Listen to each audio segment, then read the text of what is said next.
त्रिलोकी के भीतर दक्षिण की ओर पृथ्वी से नीचे जल के ऊपर स्थित इस दिशा में, दक्षिण दिशा में अग्निस्वात आदि पितृगण रहते हैं। अत्यंत एकाग्रता पूर्वक अपने वंशधरों के लिए मंगल कामना किया करते हैं। उधर ही नरक लोक है। भगवान सूर्य के पुत्र पितृराज भगवान यमराज अपने सेवकों के सहित वहां विराजमान है। ये त्रिभुवन का दंड विभाग है।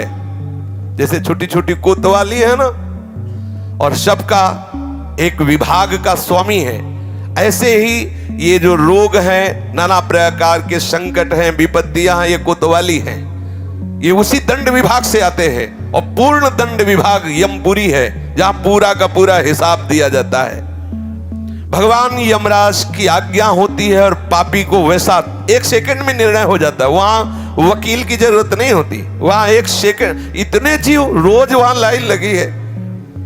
अपने दूतों के द्वारा लाए हुए मृत प्राणियों को तत्काल उनके दुष्कर्मों को देखकर उसका परिणाम दे देते हैं। तामिस्त्र, अंधतामिस्त्र, रौरव, महारौरव, कुंभीपाक, कालसूत्र, अस्थिपत्रवन, सूकरमुख, अंधकूप, क्रमि भोजन, संदंस, तप्त सूर्मी, बजकंटक, सालमली, वैतरणी, पूयोद, प्राणरोध, विशसन, लालाभक्ष, सारमेयादन, अवीची, अयहपान, इसके सिवा छार करदम, रक्षोगण भोजन, शूलप्रूत, दंदसूक, अवट निरोधन, पर्यावर्तन, सूचीमुख। इस तरह से प्रधान 28 नरक हैं।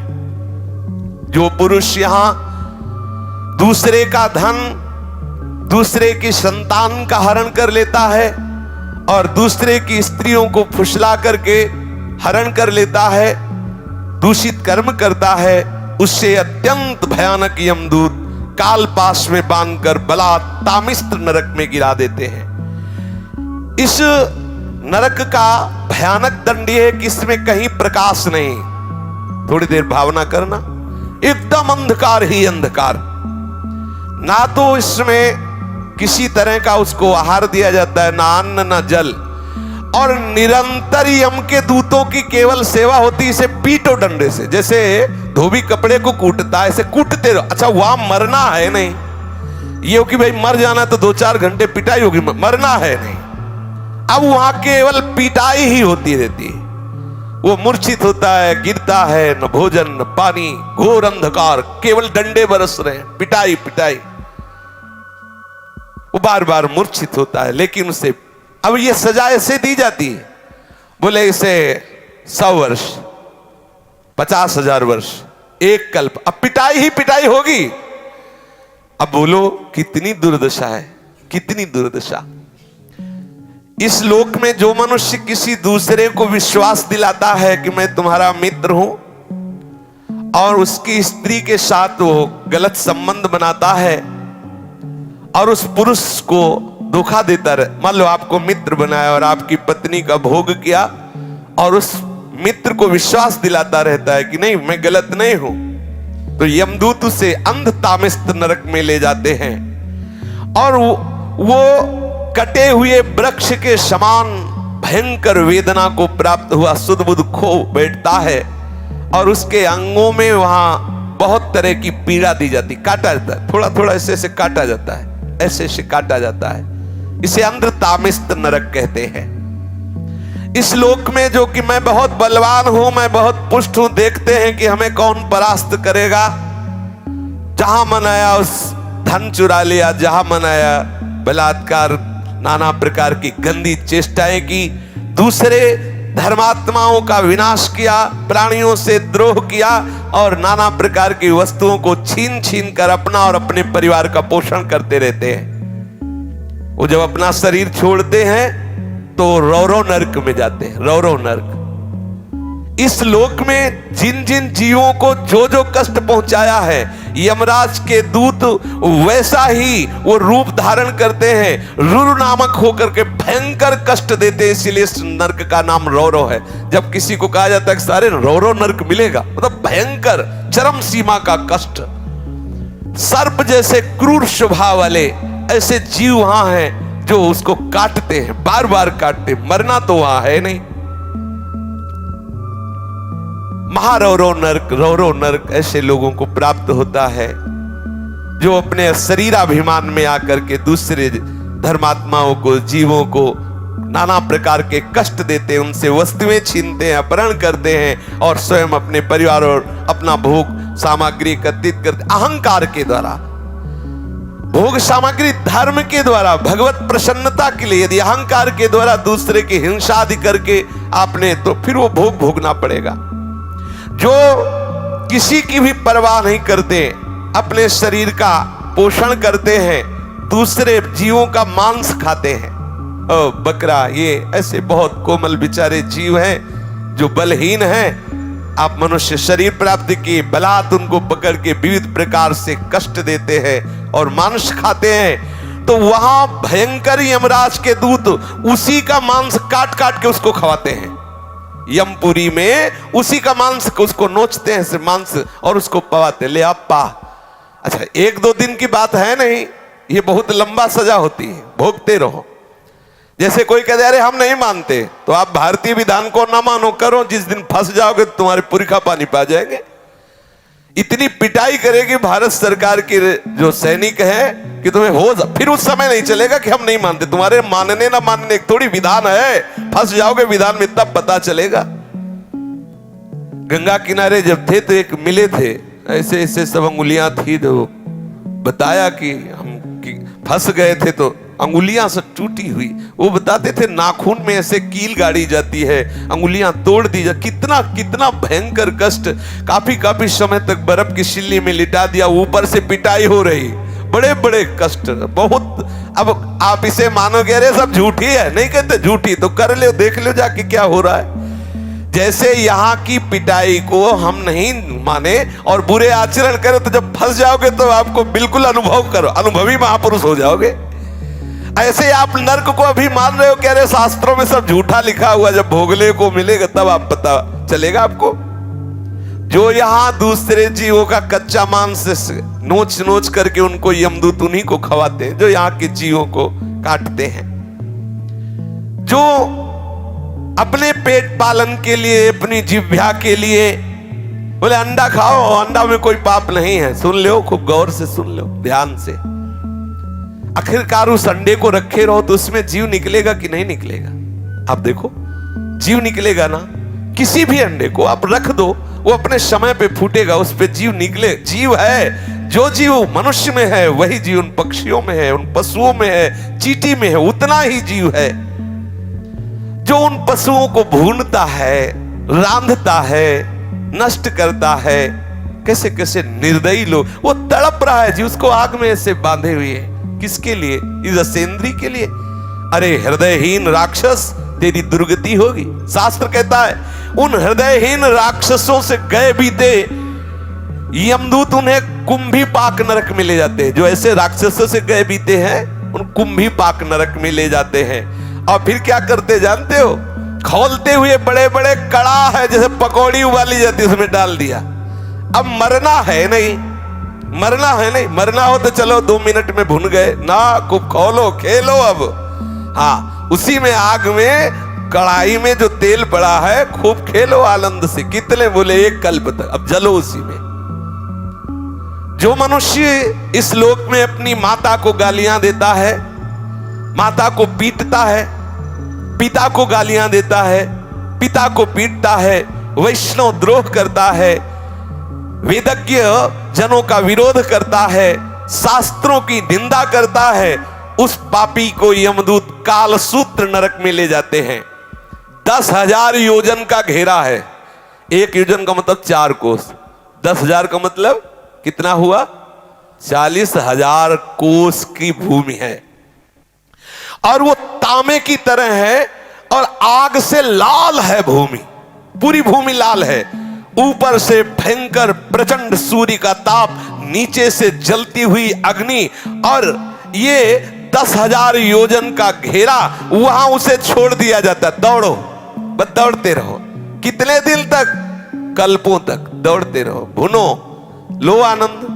तुम्हें समय दिया गया है। भी पीछे सत्संग में बोला था कल या परसों कि 70 70 वर्ष, 80 वर्ष, 90 वर्ष जो चाहो कर लो, लेकिन इसका परिणाम तुम्हें भोगना पड़ेगा। ऐसा मत सोचो। आंख मूंद कबूतर बिल्ली को दे के आंख मूंद लेता है कि अरे कुछ नहीं, बिल्ली तो बिल्ली छोड़ देगी क्या? वो तो एक ही झपटा में उसे खा जाएगी। ऐसे ही तुम आंख मूंद लोगे, अरे सब शास्त्र ऐसे ही है। ऐसे नहीं है। यहां तो ब्याज में मिलता है कैंसर और ये नाना प्रकार की सड़न गलन, ये ब्याज है। मूल तो यमपुरी में भोगो चल के। अब वो बेचारा इतनी लंबी भूमि में भागता रहता है, चलता रहता है, मरना है नहीं। बेचैनी बढ़ जाती है, छटपटाता है, लौटता है, खड़ा होता है, दौड़ता है, चीखता है, पुकारता है, कौन सुने? कितने दिन तक? बोले जितने उसके शरीर में रोम है उतने 1000 वर्ष तक उसमें रखा जाता है उसको, उतने 1000 वर्ष तक। इसको कहते हैं काल सूत्र नरक। जो पुरुष बिना आपत्ति आने पर वैदिक मार्ग का उल्लंघन करके पाखंड पूर्ण धर्मों का आश्रय लेता है, वैदिक मार्ग की अवहेलना करता है, वैदिक सिद्धांतों को गालियां देता है, उसे यमदूत ले जाते हैं कोड़े से मारते हुए। और नरक में 80 पत्रवन नरक है।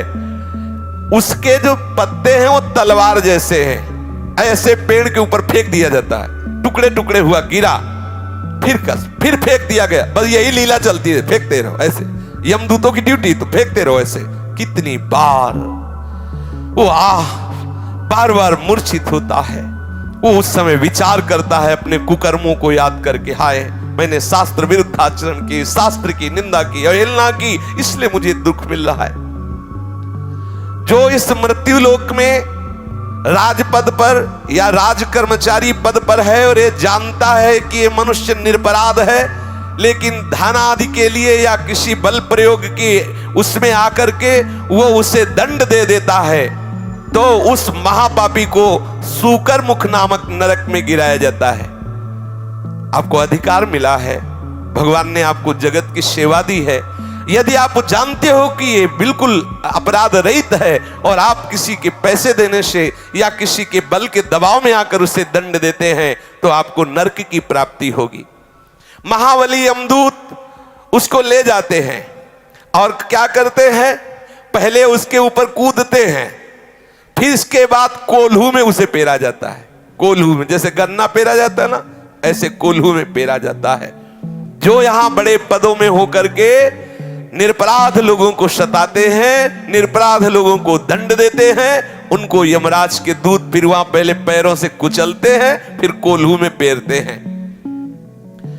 जो इस लोक में दूसरे निरपराध प्राणियों को रोते चिल्लाते हुए सुख का अनुभव करता है, खूब दर्द दे, ऐसे बड़े बड़े निर्दयी लोग हैं यहां दर्द दे, और वो समझते बड़ा आनंद। वहां ऐसे ही यमदूत आनंदित होते, नाचते कूदते यमदूत, और उनको कोल्हू में पेरते, खूब दर्द देते हैं।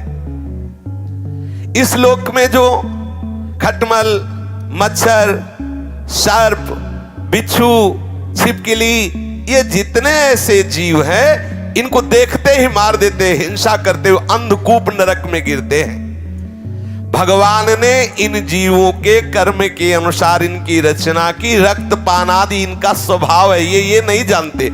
मच्छर ये नहीं जानता कि हम काट रहे हैं तो इनको दुख होगा, वो नहीं जानता। उसका जैसे हम भोजन पाने के लिए अन्न आदि पाते हैं, ऐसे वो उसका भोजन रक्त भगवान ने निश्चित किया, उड़ा दी। बोले अगर मच्छर नहीं मारेंगे तो नाना प्रकार के बुखार वाले रोग पैदा हो जाएंगे। सच्ची मानिए, जब रोग पैदा होना होता है तो हो ही जाता, रोग पैदा ना हो तो, रोग अगर नहीं होना ना तो आप खुले मच्छरों में बैठे रहो, नहीं का। हाँ, आप अपना बचाव पक्ष कीजिए, मच्छरदानी लगा लीजिए, पहले से ऐसी औषधि आदि कर लीजिए, अपने यहाँ छिड़काव कर लीजिए, लेकिन आप मच्छर को मारे, आप छिपकली को मारे, आप सर्प को मारे, बिच्छू को मारे, ऐसा हमारा शास्त्र अलाउ नहीं करता कि आप मारे, ऐसा नहीं। जो उनका स्वभाव है, उनका स्वभाव बनाया गया है, आप अपना बचाव पक्ष रख लीजिए। अच्छा, बचाव पक्ष में मर जाए, देखो अंदर की बात है, अब पता नहीं कि पीछे क्या काट रहा है, खुद वो ऐसे हाथ किया वो मर गया, उसका कोई अपराध नहीं। आप जान के कि अच्छा ऐसे मारे कुछ लोगों का स्वभाव, तब मक्खी ऐसे देखते रहते, ऐसे ऐसे भरते रहते, ऐसे। और पूछो उनसे क्या है, वो मजा आ रहा है तो लेला मजा। हाँ, बोले जो यहाँ इन जीवों को मार, सांप दिखा रहे, मारो मारो सांप सांप। बोले काल, काल को तुम मार सकते हो? जितने यहाँ मच्छर, जू, रेंगने वाले सांप या पशु पक्षी मृग मक्खी जो भी, इनसे तुमने जो इनको मारा, इनको द्रोह किया, तो आप समझ लीजिए कि ये पाप आपको नरक ले जाने वाला है। आपका रोगग्रस्त शरीर होगा, बहुत कष्ट भोगने पड़ेंगे। इसलिए अंधकूप नरक से बचना, तो किसी जीव की हिंसा करना बिल्कुल ठीक नहीं है। जो मनुष्य इस लोक में रसोई बनाता है, गाय के लिए पहला ग्रास नहीं निकालता। देखो कितना सुंदर हमारे सनातन धर्म की मर्यादा है। दरवाजे पर एक गऊ बंधी हुई है, आप पहला ग्रास गऊ के लिए, ना गऊ है ना ग्रास है, कुत्ता है और सब ह्रास है। हाँ, अतिथि देवो भव, वहां लिखा कुत्ते से सावधान, क्योंकि अब कुत्ते का वास है, सावधान। निवास स्थान में गेट में लिखा है कुत्ते से सावधान, सावधान। यहां वर्णन कर रहे हैं श्री शुकाचार्य कि इस लोक में जब आप भोजन बनाते हो तो एक रोटी गाय के लिए निकालो, कुछ टुकड़ा कौवे पक्षियों के लिए निकाल दीजिए, अतिथि के लिए। आप गृहस्थ हैं तो इंतजार 1-2 मिनट दरवाजे पे निकल के देखना चाहिए, कोई भूखा कोई अतिथि। अगर ऐसा आप भाव रखेंगे तो आप अपने धर्म का पालन कर रहे हैं। ठाकुर जी का भोग लगाए बिना तो पाओ ही मती, अगर ठाकुर जी का भोग लगा दिया तो सब पूर्ण हो जाएगा। जो यहाँ पंच महायज्ञ के भागियों को बिना भोजन दिए स्वयं भोजन पकाते हैं, खाते हैं, वो क्रमी भोजन नामक निकृष्ट नरक में गिरते। गीता में भगवान ने कहा है, जो मुझे बिना अर्पित किए हुए पाता है वो पाप खाता है। यही है पाप। चाहिए क्या चला जाता है? भगवत नाम कीर्तन करते हुए, भगवत चर्चा सुनते हुए आप प्रभु का भाव रखते हुए रसोई मनिया कीजिए। एक रोटी गाय को निकाल दिए, थोड़े टुकड़े ऐसी जगह फेंक दो जहां गिलहरी है, चिड़िया है, कौआ है, ये पाएंगे, चींटी है, ये पाएंगे। अतिथि के लिए आप भाव करो। अब रसोई तो है नहीं कि उसमें 5 कवल निकाल करके और घी बूरा से बोर करके अग्नि को आहुति दे दे तो गैस बुझ जाएगी। अगर उसमें घी बूरा की रोटी डाल हवल करोगे तो बुझ जाएगी। बड़ा समय कलयुग का विपरीत आता चला जा रहा है। पर सबका सार है कि आप प्रभु को भोग लगा दीजिए। और कभी कोई भूखा कोई अतिथि ऐसा 1 मिनट के लिए कर्तव्य होता है, आप भोजन पाने के पहले दरवाजे पर देखें कोई ऐसा आसपास अतिथि तो नहीं। 1 लाख योजन का लंबा चौड़ा एक कीड़ों का कुंड है, उसमें उसको फेंक दिया था। खाओ कीड़े, फेंक दिया गया उस कुंड में। अब आप ऐसे करता है तो हजारों कीड़े उसके जाते हैं। जो बिना भोग लगाए, बिना किसी गाय आदि के लिए, बिना अग्रासन आदि निकाले, केवल भोजन अपने लिए पकाता है, वो पाप है, वो उस अपराध का भागी बनेगा। अब उसके जब पापों का प्रायश्चित हो जाता है तब उसे वहां से निकाला जाता है। श्री ध्रुवदास जी ने भी लिखा, बिना भगवान को अर्पित के, प्रियालाल को अर्पित के पानी भी मत पिए। क्या जाता है? जल लिया, राधा वल्लभ लाल की जय, निर्दोष हो गया, पी लीजिए। ये सृष्टि प्रभु की है। राजन, जो इस लोक में चोरी करता है, जबरदस्ती संपत्ति छुड़ा लेता है, या अपने को ऊंचे कुलों में जन्मा हुआ मान करके बिना आपत्ति के नीच कर्म करता है। देखो गोस्वामी जी ने लिखा, यदि आप भजन नहीं करते तो आप कोई भी हो, हरि भक्ति विहीन जीवन मुर्दे का जीवन है। जिन हरि भगति हृदय नहीं आनी, जीवित सब समान ते प्राणी। कोई भी हो, यदि इस लोक में कोई पुरुष काम से पीड़ित होकर के शास्त्र की मर्यादा का त्याग कर, अरे किसी भी जाति का कोई भी हो, कैसे भी हो, केवल हमें काम भाव की पूर्ति करनी है, अगम्या पुरुष स्त्रियों से व्यभिचार करता है, उसे यम पुरुष तप्त सूर्य नामक नरक में ले जाते हैं। और जो स्त्री ऐसी व्यभिचारिणी होती है तो वहां तपाया हुआ पुरुष लोहे का बना हुआ है, आग, बिल्कुल आग, उसमें उसको आलिंगन करने का दंड दिया जाता है। यमराज के दूत ऐसे पकड़ लिए और उसमें अब 1-2 दिन वर्ष नहीं, बहुत काल तक चलते रहो। जो पुरुष पराई स्त्री के साथ व्यभिचार करता है उसके लिए वैसी स्त्री की रचना होती है, आग जैसी तपती होती है, बहुत काल तक उसको उसमें आलिंगन कराया जाता है, जलता रहता है, चीखता रहता है। तपाए हुए लोहे की स्त्री या तपाए हुए लोहे के पुरुष की मूर्ति से उसे बहुत काल तक उसमें आलिंगन कराया जाता है।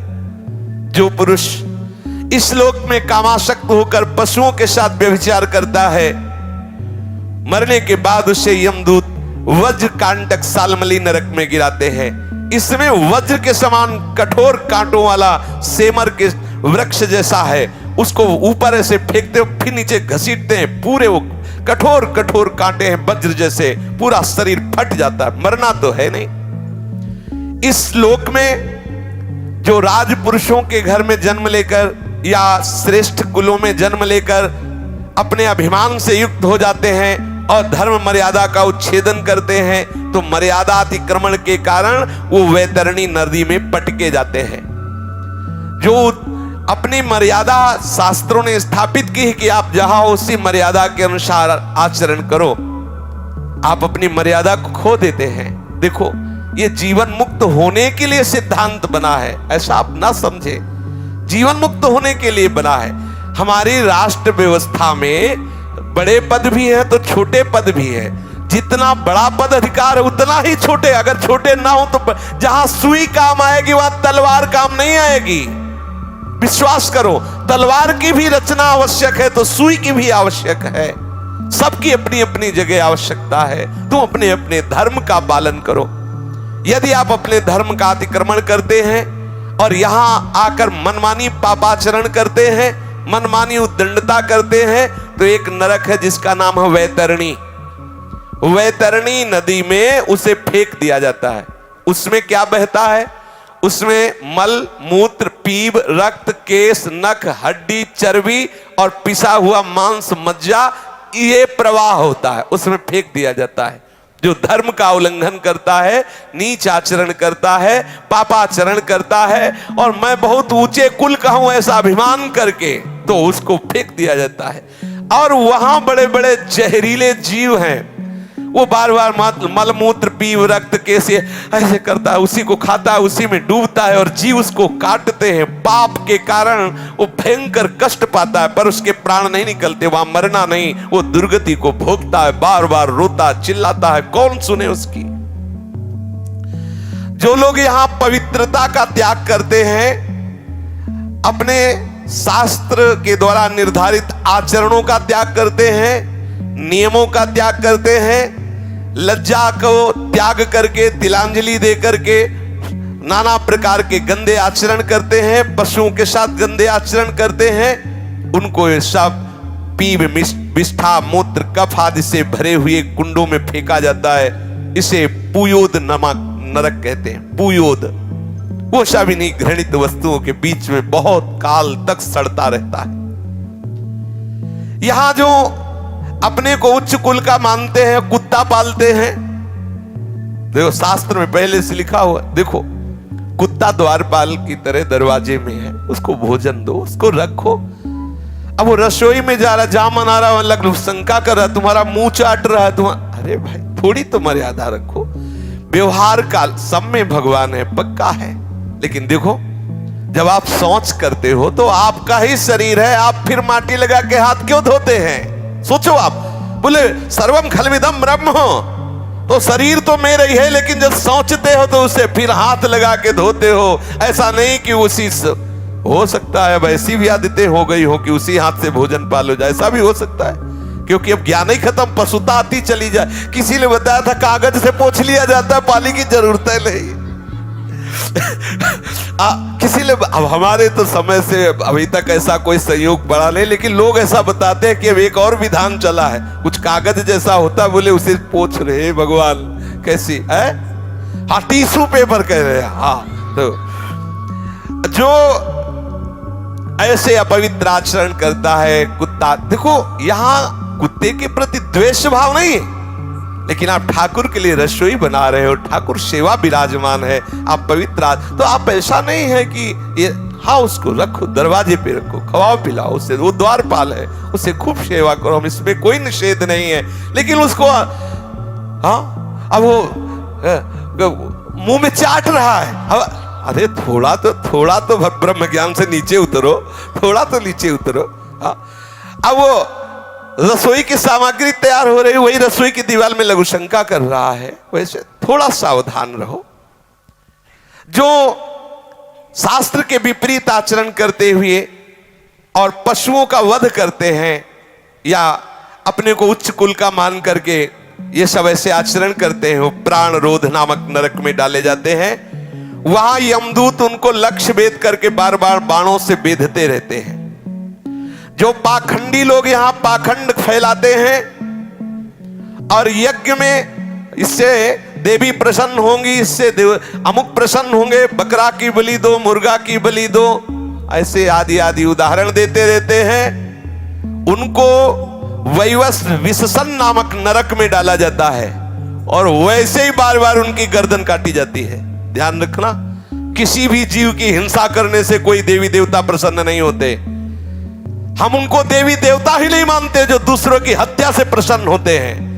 सामर्थ्य दी गई है दूसरों को सुख पहुंचाने के लिए। जितने भी देवी देवता हैं ये सब जगत का मंगल करने के लिए है, ऐसा मंगल करने के लिए। कुपुत्रो जायते क्वचिदपि कुमाता न भवति। पुत्र तो कुपुत्र सुना गया है लेकिन मां कुमाता नहीं सुनी गई। जगदम्बा मां है, वो तुम्हारे जैसे भाव वाली नहीं है कि उसके तुम जैसे बच्चे हो, वैसे ही बकरा भी बच्चा है, वो अपने बच्चे की गर्दन कटवा के प्रसन्न होने वाली मां नहीं। बोले नहीं, दुर्गा और काली तो तब प्रसन्न होती जब खून पीते। खून पीती उन नीचों का जो धर्म की मर्यादा का उल्लंघन करते हैं, भगवान की बनाई हुई मर्यादा का नाश करते हैं। जब संसार में वो ऐसे आतंक फैलाते हैं तब यही आद्य शक्ति रूप धारण करती है, क्रोधित होकर उन दुष्टों का गला काटती है जो धर्म के विपरीत आचरण कर, उनका खून पीती। बेचारे नाजुक सीधे साधे नाबुल पशु पक्षियों का नहीं। ऐसे पापियों को विभूषण नामक नरक में डाला जाता है, बहुत ही कष्ट दिया जाता है। जो कोई चोर या राजा या राजपुरुष, मान लो आप राजा हैं, आपके प्रतिकूल ऐसा भाव आ रहा है और आप नगर में आग लगवा दिए, समर्थ हैं। या आप राज कर्मचारी हैं, बिना अपराधी को किसी को पूरे परिवार को फांसी पे आदि आदि आदि दंड, किसी को विष दिला दिया, या गांव के गांव लुटवा लिए, या व्यापारियों के दलों को लूट लिया, या आदि आदि। आप अधिकारी हैं, आप बल आपको प्राप्त हुआ। यदि आप कहीं ऐसे आंतरिक कार्य करते हैं जो हमारे शास्त्र के विरुद्ध है, तो जिनकी दाढ़ें वज्र के समान है, ऐसे 20 यमदूत भयंकर कुत्ते का रूप धारण करके उसके ऊपर टूटते हैं। 20 एक साथ वज्र की जैसी दाढ़ें चीर चीर कर, वहां मरना है नहीं। बहुत सावधान। भगवान श्री सुखदेव जी कहते हैं, इस लोक में जो दूसरे से पैसा लेकर झूठी गवाही देते हैं, जो इस लोक में बहुत झूठ बोल करके व्यापार करते हैं, जो अपना काम बनाने के लिए झूठा प्रलोभन दे देते हैं, हम तुमको इतने रुपए देंगे, ऐसा ऐसा ऐसा। जो दान के समय किसी को झूठ बोल के फुसला लेते, ओ तुम्हें इतने रुपए दे, काम करवा ले, काम बन गया, आदि आदि झूठ बोल दिया, उसे आधार शून्य अविचीमान नामक नरक में गिराया जाता है। अविचीमान ये 100 योजन ऊंचा है, 100 योजन ऊंचे से उसे सिर के बल फेंका जाता है। बार बार बस यही किया जाता है, नीचे गिरा फिर ऊपर से लेके फिर 100 योजन से नीचे, फिर ऐसे भयंकर कष्ट। इसे अविचीमान कहते हैं। गिराए जाने पर उसके शरीर की नस नस टूट जाती है, प्राण तो निकलते नहीं, फिर ऊपर ले जाएगा, फिर पटका गया, फिर ऐसे ऐसे। यहां जब कोई, देखो ध्यान से सुनना, कोई संकल्प लेता है कि आज के बाद मैं ये नहीं करूंगा, या आज से मैं ऐसा करूंगा, बहुत होश में बोलना, ये कोई साधारण नहीं है। मैं ऐसा व्रत लेता हूं, मैं ऐसा नियम लेता हूं, मैं ऐसा, अगर वो अपने नियम को तोड़ता है, अपने संकल्प को तोड़ता है, अपने व्रत को तोड़ता है, प्रमाद करता है, तो वो अयहपान नामक नरक में गिराया जाता है। छाती में चढ़कर यमदूत उसे गला हुआ लोहा पिलाते हैं। वाणी ठीक बोलो, ठीक नियम, ठीक निष्ठा, ऐसे नहीं कि जो मनाया सो बोले। इस लोक में जो जन्म, तपस्या, विद्या, आचार, वर्ण, आश्रम के अभिमान में आकर के अपने महानों का सत्कार करना छोड़ देता है, वो जीता हुआ मुर्दे के समान है। अपने बड़ों का सत्कार करो, महापुरुषों का सत्कार करो, माता पिता बुजुर्ग गुरुजनों का सत्कार करो। अगर वो ऐसा नहीं करता है तो मरने पर छार करदम नामक नरक में गिराया जाता है, वह उसे बड़ी पीड़ा सहनी पड़ती है। इस लोक में जो भैरव, यक्ष, राक्षस आदि का आयोजन करने के लिए पशुओं को मारते हैं, खाते हैं, उल्लास मनाते हैं, तो रक्षोगण भोजन नामक नरक में ले जाया जाता है। कसाई की तरह कुल्हाड़ियों से काट काट करके उसका मांस, उसका लोहू यमदूत भक्षण करते हैं और खूब उत्सव मनाते हैं। तुमने मनाया उत्सव, अब वहां यमदूत उत्सव मनाएंगे। इस लोक में जो बन या गांव के निरपराध जीवों को पहले फुसला कर बुलाते हैं, ले ले, और फिर उसे फंसा लेते हैं और फिर उसे छेड़ते हैं, कांटे से ऐसे बेधना, रस्सी से बांधना, खिलवाड़ करना, मारना, पीट। तुम्हारा तो खिलवाड़ हो रहा है, वहां वो मर रहा है, वहां उसको भयंकर कष्ट हो रहा है, तो ये अपराध बन रहा है। उसे सूल प्रोत नामक नरक में सूलों से बेधा जाता है। जो यहाँ कंक, बटेर, बंदर, कुत्ता आदि जो भी जीव हैं, इनको फुसला के बुला लिया, फिर इनको आप कष्ट देते हो, इनको ताड़ना देते हो, तो उसको ये कष्ट मिलता है। जो सर्पों के समान उग्र स्वभाव वाले पुरुष दूसरे जीवों को पीड़ा पहुंचाते हैं, मरने पर दंदसूक नामक नरक में गिराए जाते हैं। वहां 5-7 मुख वाले भयंकर विषधारी सर्प छोड़े जाते हैं, वो चूहे की तरह से निगल जाते हैं और भयंकर इसको विष का प्रभाव कष्ट देता रहता, बार बार ऐसा होता रहता है। यहां जो लोग किसी का अपहरण करके ले जाते हैं, बच्चों का अपहरण कर लिया, स्त्रियों का अपहरण कर लिया, या धनी मानी किसी का भी अपहरण कर लिया, उनको अंधेरे में रखा, खंतियों में, गुफाओं में, कोठों में रखा, तो परलोक में यमदूत ऐसे स्थान में उनको ले जाके रखते हैं जहां विषैली गैस होती, धुएं से घोटते हैं। इस नरक को अवट निरोधन कहते हैं। जो गृहस्थ अपने घर में आए हुए अतिथि, अभ्यागत, साधु, वैष्णव की तरफ कुटिल दृष्टि से देखता है, मानो भस्म कर देगा। बोले राधे श्याम, ऐसे गुस्सा से देखते, कहां से आ गया, और गुस्सा से मानो भस्म कर देंगे। ऐसा नहीं, 3 बातें तो सबको करनी चाहिए। राधे श्याम अर्थात मृदु भाषण, फिर आसन और जल, इसमें किसी का पैसा नहीं लगता। कोई भी वैष्णव, कोई भी अतिथि आपके दरवाजे आया है, राधे राधे, आइए बैठिए, जल पीजिए, नहीं नहीं हमें भोजन चाहिए, हमें वस्त्र चाहिए, हमें रुपया चाहिए, अगर आप नहीं दे सकते हैं तो राधे श्याम जाइए आप। ऐसा आप अपने दरवाजे में खड़े हो जाइए, कोई अतिथि आया, मृदु भाषण, हमारी सामर्थ्य नहीं कि मैं आपको दे सकूं, हो गया। जरूरी नहीं कि आप दे ही, लेकिन आप मृदु भाषण बोल सकते हैं। आप गाली देकर, आप क्रोध दृष्टि से उसका अपमान करते हैं, वो आपके द्वारे अतिथि आया है, भिक्षुक आया है, ये आपका भयंकर अपराध बन गया। अतिथि का अनादर करना कहीं भी शास्त्र में नहीं लिखा। आपके दरवाजे आया है, आप मृदु भाषण तो कर ही सकते हैं ना। आप ऐसे तो कर ही सकते हैं कि हमारी सामर्थ्य नहीं, मैं आपको दूं, बस मृदु भाषण बोल दीजिए। आप उसको गाली मत दीजिए, आप उसका अपमान मत कीजिए, आप ऐसी दृष्टि से मत देखिए। अगर आप ऐसा करते हैं, मानो उसे भस्म कर देंगे, तो जब उसका शरीर छूटता है तो उस पाप दृष्टि के कारण गिद्ध, कंक, काक और बटेर जैसी वज्र की कठोर चोंच वाले पक्षी नरक में छोड़े जाते हैं और वो उसको नोचते हैं। इस नरक को पर्यावर्तन कहते हैं। इस लोक में जो व्यक्ति अपने को बड़ा धनवान समझता है, अभिमानवश दूसरे को नीच समझकर उनका अपमान करता रहता है और धन के व्यय और नाश की चिंता में ही रहता है, तनिक चैन नहीं मानता। बस धन, अधिक से अधिक धन बढ़े, चाहे किसी की हिंसा करानी पड़े, चाहे जो भी, जैसे भी, व्यभिचार से आवे, जैसे भी आवे, वो तरह तरह के पाप करते हुए जो धन एकत्रित करने में बुद्धि लगाए रहता है, वो नराधम मरने पर सूची मुख नरक में गिरता है।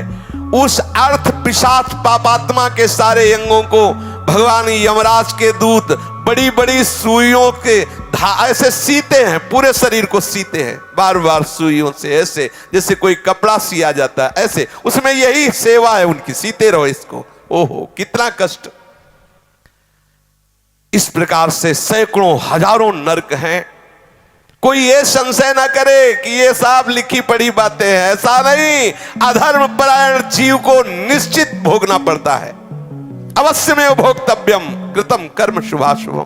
बारी बारी से वो नरकों में जाता है और भयंकर कष्ट भोगता है। इसी प्रकार जो धर्मात्मा होता है, पुण्य करता है, वो स्वर्गों में जाता है और विविध प्रकार के स्वर्ग सुख भोगता है। नरक और स्वर्ग के जब भोग भोगे, पाप और पुण्य क्षय हुआ, तो कुछ पाप और कुछ पुण्य लेकर इस मृत्यु लोक में जन्म लेता है। कहीं उत्तम या अधम गतियां उसकी यहां दिखाई देती है। वो धनी है, वो निर्धन है, वो स्वस्थ है, वो रोगी है, ये सब पाप और पुण्य के कर्म परिपाक से है। आप सोचते हैं कि हमें भजन करने की क्या जरूरत है, सत्संग सुनने की क्या जरूरत है, नियम संयम धारण करने की क्या जरूरत है? इसलिए जरूरत है कि तुम्हारी ऐसी दुर्गति ना हो। तुम समझते केवल पशुओं की तरह कमा लो, खा लो, मनमानी आचरण कर लो, कोई देखता तो है नहीं। भूल मत करो। बड़े बड़े महापुरुषों ने जो निश्चय किया है ये उनके अनुभव के विषय है। साक्षात भगवत स्वरूप भगवान व्यासदेव जी, श्री सुखदेव जी, ये साक्षात भगवान हैं, ये वर्णन कर रहे हैं। ऐसा है, इसलिए डरते रहो, कोई अपराध न बने और निरंतर भजन में रहो। शेष चर्चा आगे। श्री राधा वल्लभ लाल की जय।